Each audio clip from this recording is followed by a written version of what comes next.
Welcome to Everything Co-op, bringing you information on how cooperatives can help improve your quality of life. This show is being sponsored by the National Co-op Bank, NCB. The NCB is dedicated to strengthening communities nationwide for the delivery of banking and financial services for the nation's cooperatives, their members, and other socially responsible organizations. For more information on the power of community ownership, visit ncb.coop. That's ncb.coop. Now stay tuned for your host, Vernon Oakes. Good morning, everybody. This is Vernon Oakes. Welcome to Everything Cooperative. You know, this is Women's History Month, and we have today Dr. Ann Hoyt, who is a pioneer in the cooperative movement. Good morning, Ann. How are you doing? Good morning, Vernon. I'm just fine. Fantastic. I have a little cold. It sounds like you might also. Oh, I usually sound like that, so it's my permanent condition. Then looking over your history, I see you wrote a paper or a book called Women and the Cooperative Movement. Yeah, it was a paper. I've written on this topic several times over my many years in the co-ops, and the situation has changed so much that I think is an old reflection on the topic, and I think we've made a lot of progress since I first started writing about it. So what are some of the areas that you first found when you wrote, and what are some of the changes that have happened when you said we made a lot of progress? Well, when I first got involved with co-ops, I was working with a food co-op, and many of the members were women, but most of the people that were on the board were men. And there were a few women involved, and I got on the board and eventually became the board chair, but that was the first time they'd had a woman chair of the board.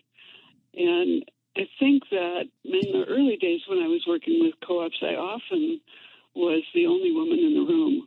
For example, when I first started at the National Co-op Business Association, there was a woman who was the secretary for the board, and me, and then everyone else was men. And now that's not the case anymore, either at the National Co-op Business Association or in many of the co-ops that I've worked with recently.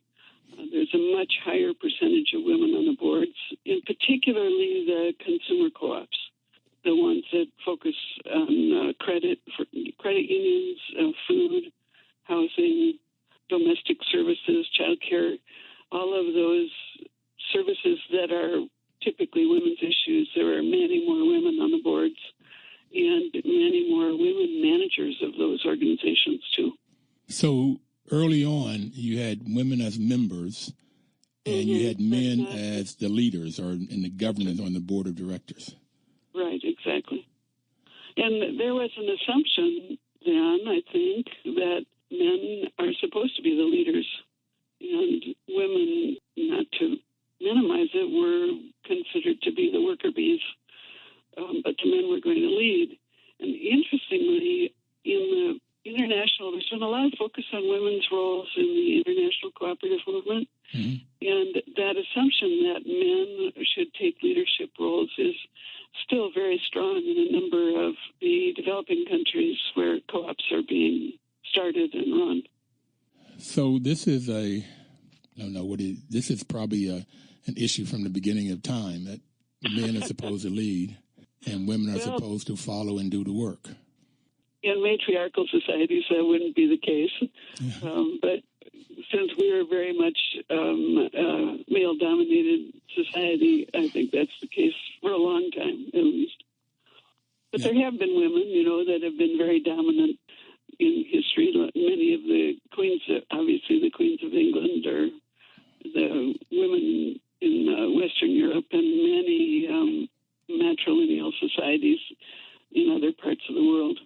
But here in the United States, I'd say this is pretty much an assumption that men lead.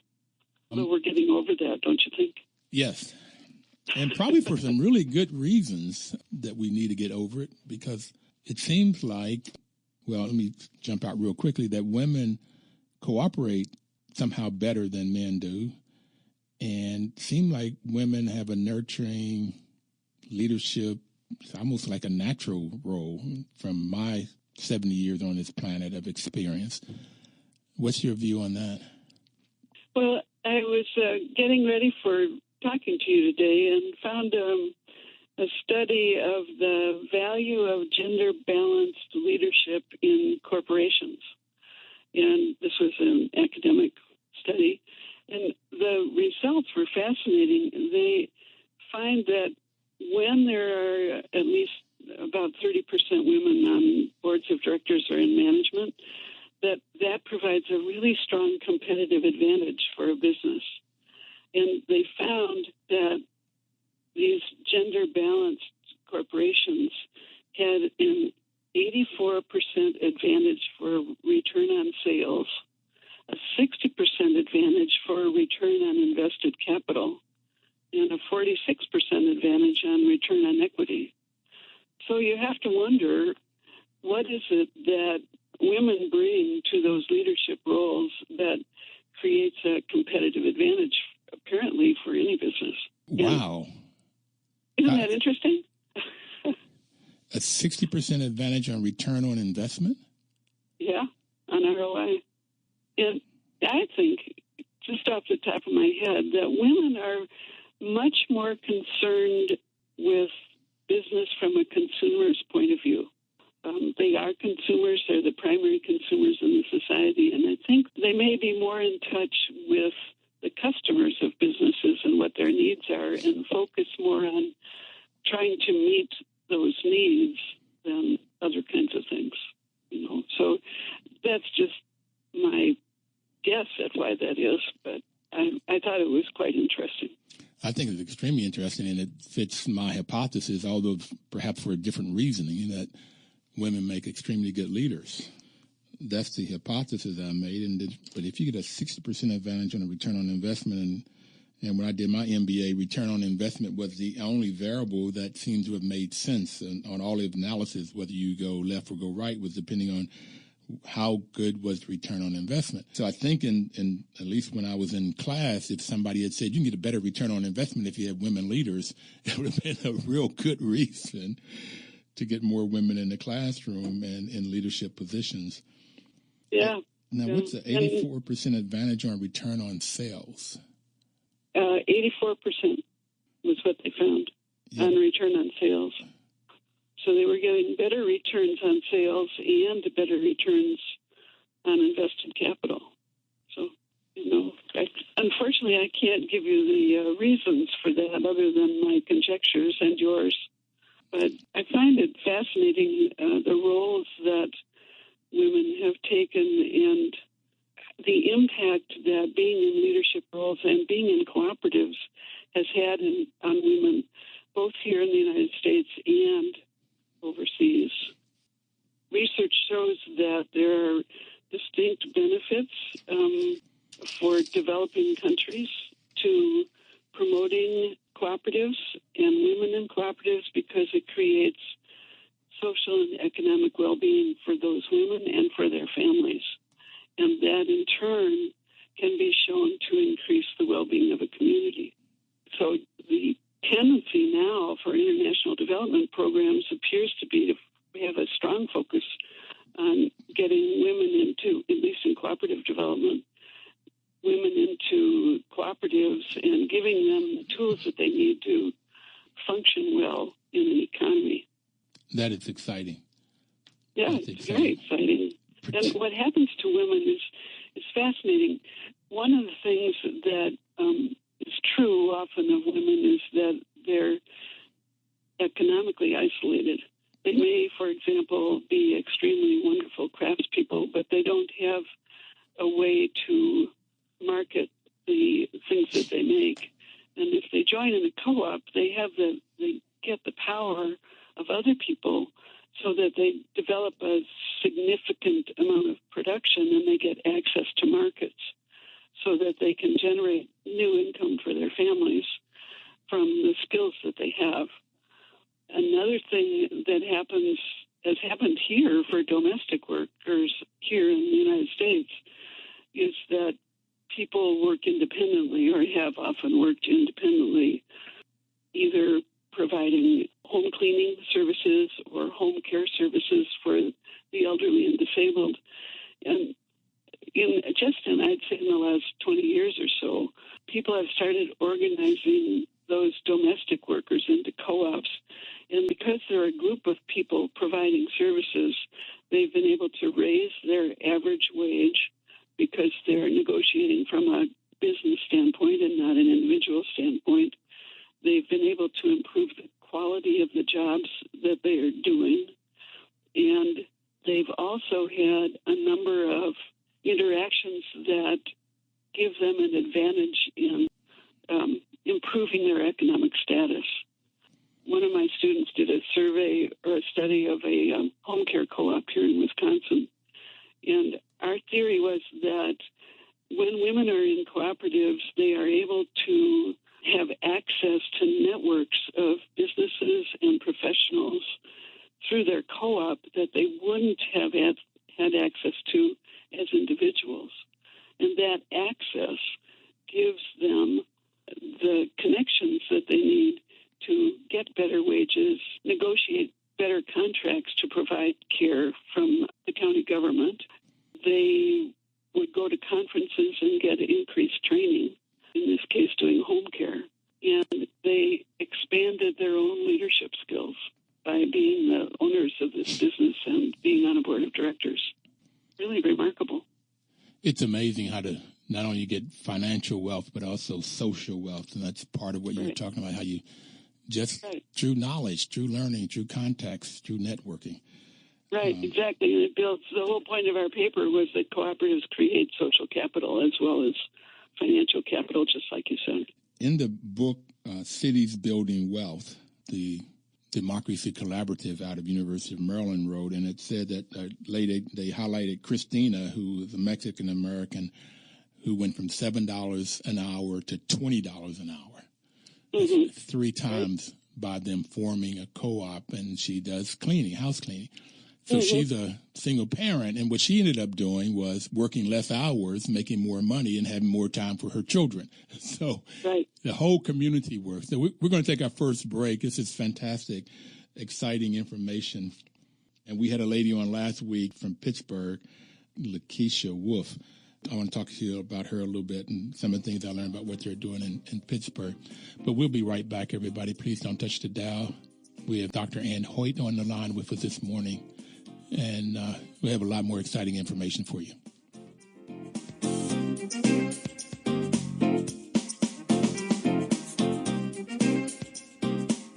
Washington, D.C.'s News Talk, 1450 AM WOL and 95.9 FM. Information is power. This is what Dr. Ann Hoyt has given us this morning. The information that if you use it, you can have power, create capital, social capital, and financial capital. Dr. Hoyt, it seems like it doesn't make any difference where, and whether it's in Wisconsin or Pittsburgh or Cleveland or any developing country or non-developing country, co-ops help people and particularly help women. I've seen where it helps minorities, any marginalized people, wherever it might be. And I like what Dame Pauline Green said when she was the president of the International Cooperative Alliance. She was on this program, and she said cooperatives brings people out of poverty with dignity. And I like that with dignity piece. And that's what we were talking about. Lakeisha Wolf they have a group called the Ujamaa Collective. And they are out of Pittsburgh, and she was saying that women in Pittsburgh, African-American women, were making like $7,000 a year. And that's what they were making. And then they joined this cooperative, and they're artists, and they create different things, and they pool their resources, and they've got a storefront, and they're just doing a lot of good for themselves and their community. And she talked about how women end up feeling much better about themselves and their families, and the whole community benefits. Love co-ops that way. And I guess that's why you spent your whole life working in this.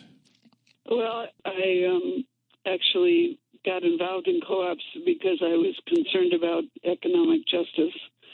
And I suppose, being a child of the 50s, I thought everybody should have access to the American dream. And the co-ops were the way that could happen. And I've seen it all over the world. Through cooperatives, I've had the opportunity to travel many, many, many places. And every place I've gone, I have seen this evidence of what co-ops do for families and communities, and particularly what they do for women and the skills they provide. I was in Zambia on a co-op trip, and we were way out of the city and in a village and going to a class where co-op members were being taught how to read, since especially in order to, be able to understand what's going on in your co-op, somebody at least, and probably most of the members, should be able to read, so they're being taught how to read. Then there was a woman there that came from a neighboring village, and she was talking to us about what that meant to her, and she said that their co-op had taught her how to read and how to understand the numbers involved in business, and that was something that nobody could ever take away from her. For her whole life, she would be able to read. I thought, that kind of a tremendous impact on an individual is something we don't usually think about here in the States. We kind of assume that literacy is fairly common, and that was tremendously moving to hear that woman say that whatever else happened in her life, she could read now. And I like the fact that nobody can take that away from me, because that's what my grandfather told me. And I want to be a little frank here. What he would tell me, and he was a World War I vet, and whether he was sober or drunk, he always said, get an education, boy, get an education, boy, get an education, boy. That's the only thing the white man can't take from me. That's right. So it's racist in its context, but it also meant a lot of, it's learning how to read, learning how to think, learning the numbers, just learn. And that ingrained in me really early on, sitting on his knee, get an education. Exactly. Get an education. And I like the ladies, the same thing in Zambia or in Bluefield, West Virginia, or anywhere else in the world, is getting the knowledge. And it's amazing to me, Ann, how when people want to hold people down, the two things, at least in our American culture and perhaps in others also, is you don't want to train people, you don't want to educate people if you want to keep them under your finger, and you don't want them, if it's a democracy, you don't want to let them vote. Those two things seem to be very, very prevalent. That don't teach them and don't let them vote. Right, and it's interesting that there's there used to be, I don't know if there is now, quite a lot of discussion of people pulling themselves up by their bootstraps and support for self-help and all that kind of thing. And that's what co-ops are. Basically, they are people helping themselves to get a better situation in their lives. And what is astonishing to me is that co-ops provide education. They provide, the principles are for equity and for democracy and self-help and all of the other things. And they aren't supported the way they should be, I think, by all sides of the political spectrum. I mean, what could be better than people gathering together to learn and build businesses that serve their needs and solve community problems? Yeah, exactly. I don't get it. I've never gotten it. I put some hypotheses together also early on, like 10 years ago, saying things like, well, if somebody's wealthy, you want to keep the wealth coming in to you, and you don't want the masses to get the wealth, then you keep them uneducated, and you make sure that they don't know about co-ops, because co-ops is a way, I call it redistributing wealth, but it's the new wealth, the wealth that's being made today. How do you redistribute that so that the masses of people are able to get the money? The co-ops is the only way I know how to do that. It's clear that those that have the $1 billion, the 1%ers, they want to change the tax laws so they get more. And the trickle-down didn't work before, and I don't know if it did in Wisconsin, but it surely did not in D.C. and West Virginia, where I'm from. Wisconsin, we have our own struggles right now, but the things that's so fascinating to me about co-ops is that it seems to me that in the economy you can distribute wealth to the people who own capital, the people who have resources, or the people that produce labor. And in a co-op, what you do is you minimize the return to people that have capital. You do get a return for your investment, but it's minimized. But your return comes either from what you've produced and sold through the co-op, or it comes back to you if you're a consumer in terms of reduced costs for the goods you're consuming. So essentially the wealth is returning to the members of the co-op instead of going to outside investors that are concentrating, basically own capital, and the wealth concentrates in the owners of capital. To me, that's the fascinating thing about the business, this type of business. Absolutely. That's what totally turned me on. We got to understand it. And it wasn't through any education institution. I didn't get it through any of the formal education. I got it. And when I'm looking at your history, you learned a lot at the University of Berkeley. I didn't make it up to Berkeley. I went to Stanford and got my MBA. I was going to go to Berkeley to see about getting an MBA there, but I got on Stanford's campus and liked it so much, I decided I wanted to go to school there. So I never got up to Berkeley. May have been a mistake from a standpoint of learning about co-ops earlier on in my career. But to learn about co-ops and see the benefits, like you just said, where the financial wealth goes with the membership. I want to give a quick definition of co-ops. A co-op or any business you can think of. It can be a cooperative. If it depends on who owns and controls it. If it's owned and controlled by the employees, it's called a worker cooperative. If it's owned and controlled by those persons that buys the products or services, it's called a consumer cooperative. And Dr. Hoyt has mentioned several of those already. The consumer cooperatives, housing co-ops, food co-ops. There's a clinic that Dr. Hoyt is on the board of that is a consumer cooperative. So it's when the consumers own and control it, and then they decide, they create a board of directors, they elect a board of directors, and the board of directors set the policies and procedures, and therefore the members have control over how the organization is run.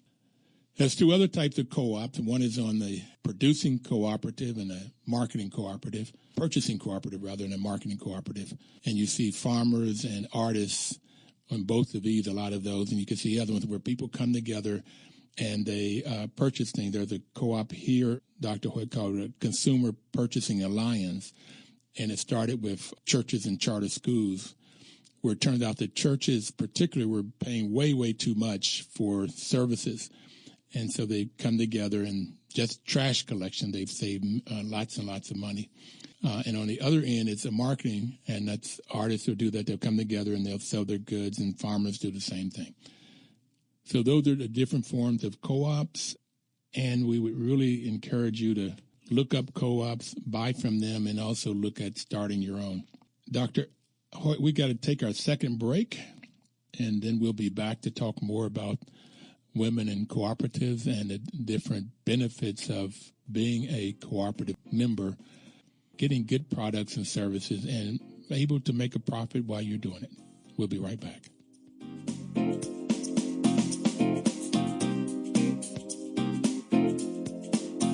Washington, D.C.'s News Talk, 1450 AM WOL and 95.9 FM. Welcome back, everybody. This is Vernon Oakes with Everything Cooperative.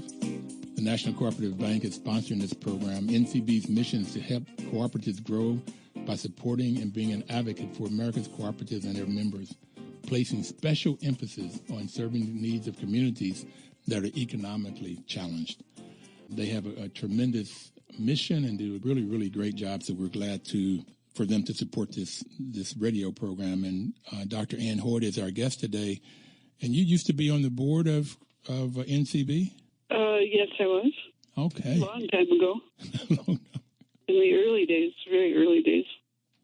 We've talked about so much in this first half an hour. It seems like it's so much material to cover. But it's like the benefits for women in co-ops, it's really the benefits for anybody, but for women particularly, is a way of getting their feet, of getting their self-worth, value. How would you suggest that women that might be listening could get involved in this cooperative movement? Oh, that's a big question. The first thing is to look around in the local community and see what co-ops already exist there. And if those co-ops meet your needs, to join them. One of the best things I think I feel real comfortable about recommending is people, women and men both, think very carefully about joining a local credit union. Credit unions are financial institutions whose purpose is to provide excellent financial services to their members rather than to generate profits for their outside investors. And usually their terms for loans and what they pay on invested capital is advantageous in the marketplace, and credit unions provide a lot of additional services in terms of financial education. Some have insurance products and then a wide variety of financial services. So the first thing I would do is look around in my community and see if there's a credit union.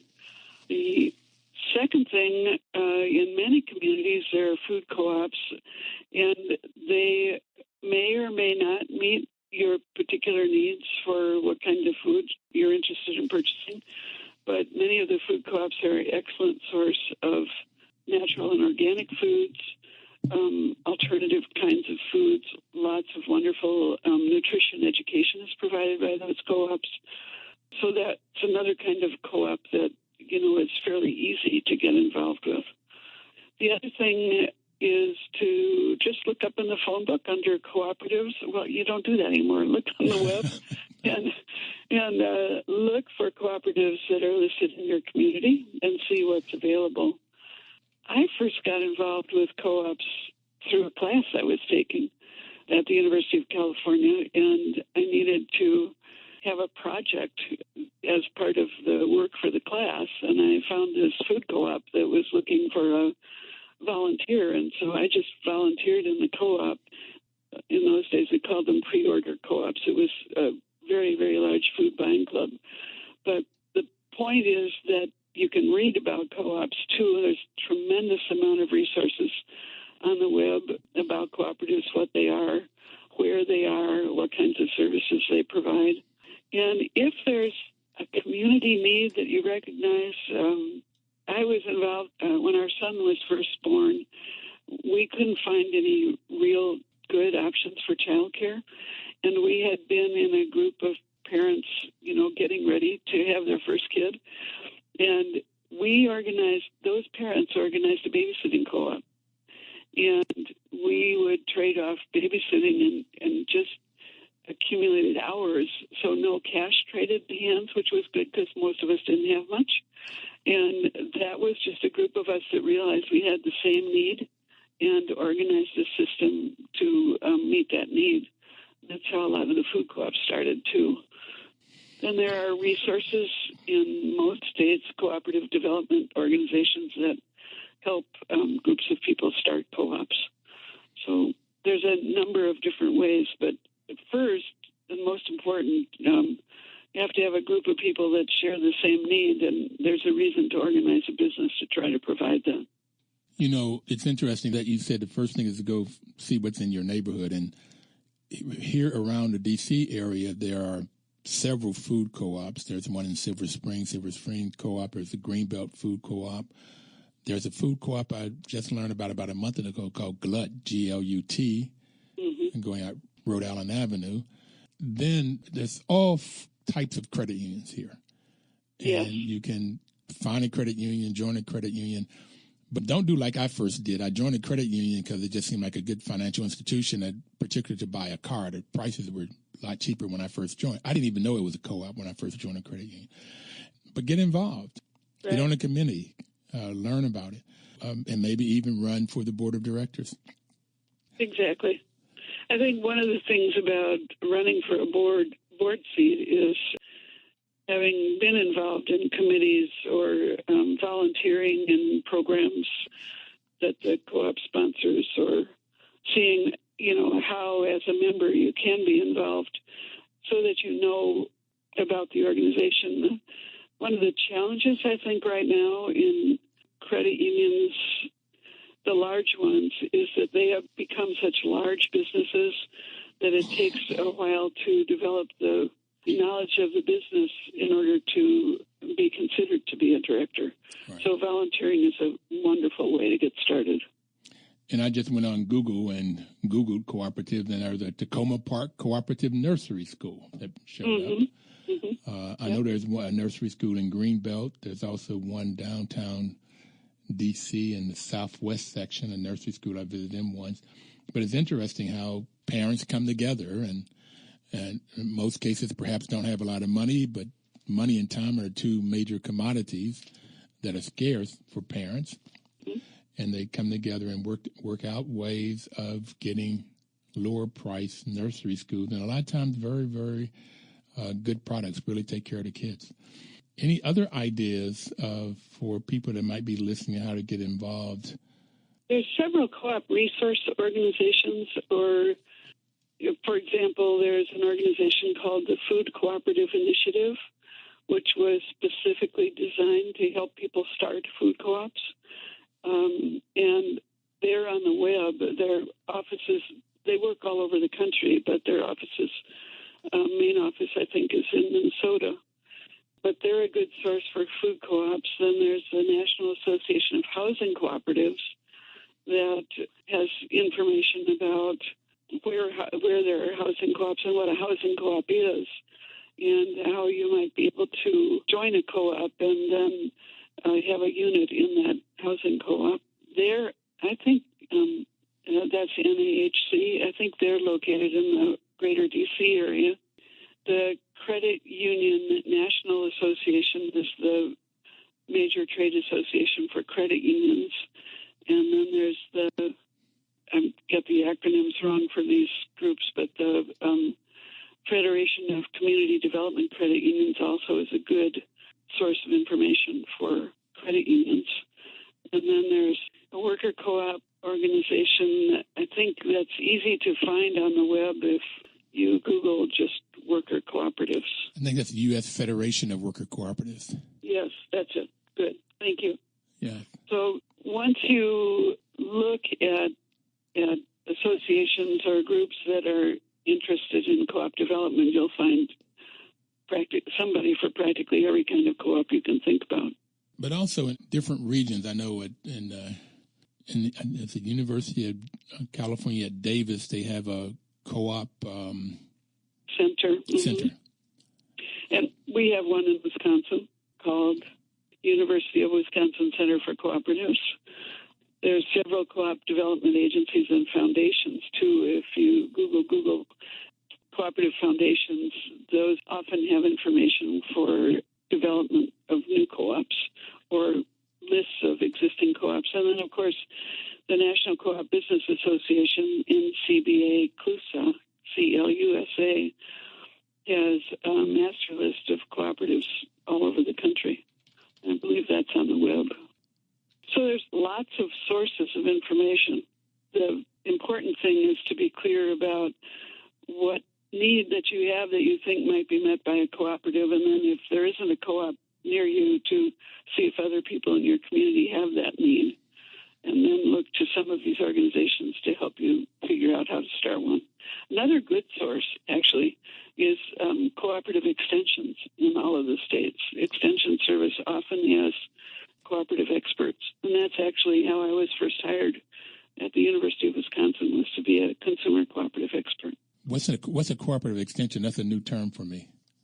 It's a division of state universities that's like the Extension Service at here. It would be through the University of Wisconsin Extension. And there's an Extension Service in every state, and I believe also in the District of Columbia. And you just look up your state and Cooperative Extension Service, and you can find the resources there for co-ops. And they have developed a lot of resources. Then the local library is a good source for information, or if not a local library, university library maybe. The university library at University of Wisconsin has a tremendous amount of information on developing cooperatives. Lots of sources. There are lots of sources, but it seems like at least when people want to get started, they don't know where to get started. Right. And right here in the district, there's the Cooperative Development Foundation, CDF, and they have a few grants and some monies also for technical support. One of the great things about it, if you know what kind of business, and early on in this program, Dr. Hoyt, a gentleman said that co-ops are formed to solve community problems. Mm-hmm. And he further said if there's no community problem, then there's no need for a co-op. But so if there's an issue that you want to resolve, if you know what that issue is, then you can find people around that issue and maybe co-ops that have already formed in other parts of the country, and then find that people in co-ops are really, really helpful in giving you the information to get started. Everybody want to see, it seemed like to me, at least my experience have been, is that people in co-ops really want to help get you the education you need to be successful business. Definitely, and I think they're certainly willing to share their contacts and share, how they got started if they're, relatively new in the business, and provide lots of information. I've found co-op people to be remarkable in how much time they're willing to invest in starting up a new co-op. And we're going to take our last break, the last time for that, and then we'll be back with our last segment and give more information about how to start or find a cooperative. We'll be right back. Washington, D.C.'s News Talk, 1450 AM WOF and 95.9 FM. Welcome back, everybody. This is Vernon Oakes, Everything Cooperative. Dr. Ann Hoyt is our guest this morning. Do you have anything burning in your heart that you want to tell people, Dr. Hoyt? I do, but they aren't all appropriate to your show. Okay. But I did do some thinking about women in co-ops that we haven't talked about that I might like to do. And But one thing I wanted to do before that is tell you that during the break, I just Googled cooperative development organizations. And when you do that, it brings up some of the very best ones in the country. So that's much easier than me telling you the ones that I remember off the top of my head. Just Google cooperative development organizations. Okay. The other thing a couple of things I wanted to say. As wonderful as a co-op can be for people, like most things that are wonderful, they don't come easily. And it's not an easy thing, as you well know, to start a business and to keep it running. And when you add the nature of a cooperative business, which is a group of people maybe that have a need but don't know as much about the business as they could, it makes the starting of the business more difficult. So I want to encourage your listeners that if they're interested in co-ops, to read about what it means to start a co-op, what a co-op is. It's a legal form of business, and what the requirements are for operating a cooperative, and definitely to get help. Those are my first things about starting a co-op. And then I'd like to talk a little bit about the women in co-ops, and I was going to talk, if you like, about some of the remarkable things I've seen around the world in terms of women in co-ops. I'd love to hear that. You would? Okay, yes. Well, I told you about Turkmenistan. Oh, no, I didn't. I told you about Zambia, but I was in Turkmenistan late last year, and I was on a tour, and the tour guide said to us at the end of the tour, I have some items that women in our community have made, clothing and some knickknacks and things. Would you be interested in seeing them? And so, the people on the tour, of course, wanted to support this lady and whatever she had. And so she brought these beautiful dresses and children's clothes and fabric-based goods for the home, pillows and things like that. And she pulled them out of these big bags, and we were in a hotel lobby, and she spread them out on these couches in the lobby. And the people on the tour, especially the women, were just shopping like crazy. And I said to her, to the woman that was the tour guide, I said, by any chance, are these women working together, or are you just the marketer for them, or do they have an organization? And she said, well, yes, they're organized. And she was sort of hesitant to talk about it. And I said, well, are they in a co-op?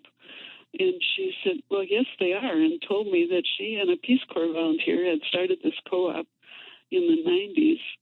And today, the women in that co-op, and that co-op is totally supporting 22 families in a small village outside of the capital city, which to me was very exciting because, to see someone pull these things out of a bag and know that she's selling them sort of, casually, but supporting these families was very exciting. So they had figured out ways to sell their goods wholesale as well as, on these tours.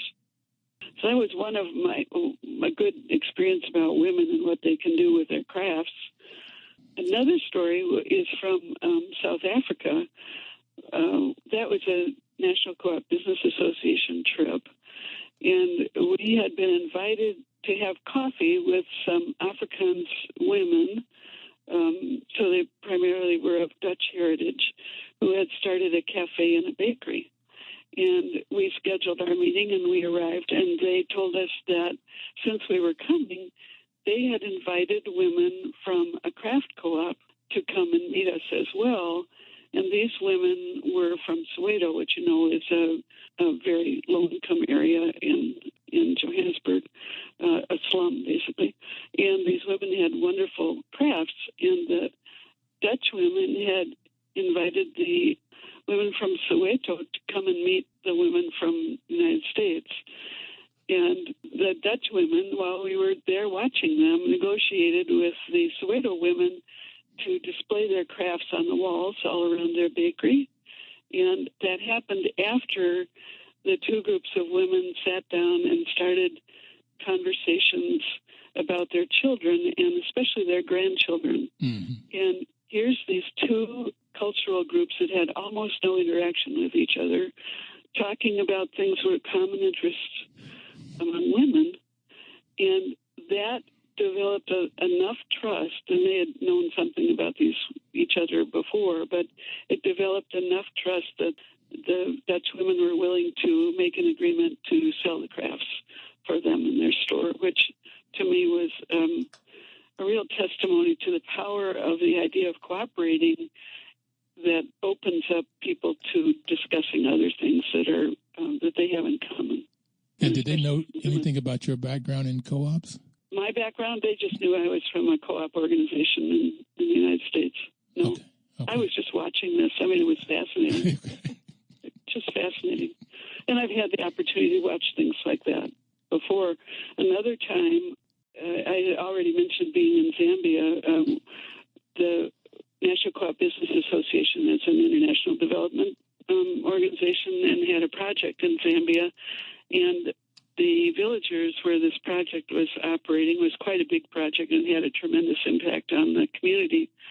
They wanted to have a celebration because people from NCBA were coming. And at that time, I was treasurer on the board of directors at NCBA and hadn't really thought much about it. It was, I obviously thought about doing the job, but I didn't think about being in the position. And we drove up, we went way out on this dirt road, horrible roads, bouncing around in Jeeps, and arrived. And people had walked, some of them had walked 10 to 15 miles to come to this meeting to thank the co-ops for the development work they were doing. And when we got out of the car, I was the only woman on that trip. And the women from the co-op had made this huge banner. It must have been 10 feet wide. And they were all holding it, pieces of it, lined up, holding this banner that said in huge letters, "Women are partners in development." And I think from, the way that they wanted to talk to me and touch me and, those kinds of things, what excited them so much was that here was an organization that the men in their community really, really respected and were grateful for. And that this organization had a woman in the leadership positions. And that, to me, that was a real wonderful way to see how cooperatives can help women understand their potential and what they can do. Wow. It was a wonderful experience. I could go on and on, but I don't think you want me to tell stories for the rest of your show.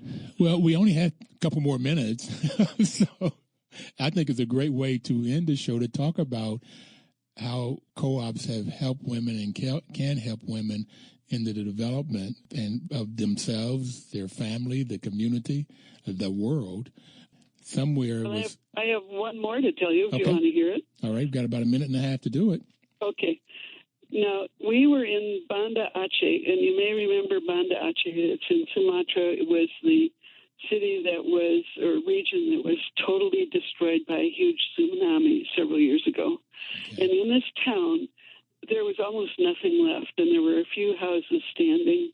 And women in that town had lost, they all talked about before the tsunami and after the tsunami. Everyone we talked to a lot of women, every single one of them had lost their children, their husbands, some member, parents of their family. It was a tremendously devastating thing, an event, and incredibly tragic. And in those few buildings that were left, we met with women who were organizing cooperatives to provide jobs by marketing crafts together, and had set up a credit union to sort of pool their funds so they could help each other regroup, and to start little stores, because the stores, everything was washed away. And they were doing this through cooperatives. That was another just stunning example of the potential of this kind of business, of people working together to meet their needs in a business. Have you had an opportunity to go back and see how well they've done? No, I wish I could, but I don't, it isn't a place where I would go very often, Right. But I would love to know how they've done. It was amazing, their belief in their future and their determination to survive and to overcome this huge disaster. It's restored my faith in the power of people working together. It's amazing. You cannot even imagine that kind of devastation. Yeah. One of the wonderful things about cooperatives, in my having a career, having had the opportunity to work in cooperatives, is I've seen those things over and over and over again in the United States and around the world. Just the tremendous power of people working together for a common goal. Thank you, Dr. Hoyt. It's been an absolute pleasure. Thank you so very much for coming on and sharing with us the benefits of co-ops to everybody, particularly women, on this Women's History Month. Have a great, great rest of the day. And for everybody out there, have a great week. And we'll see you next Thursday. Please live cooperatively. Washington, D.C.'s News Talk, 1450 AM WOS and 95.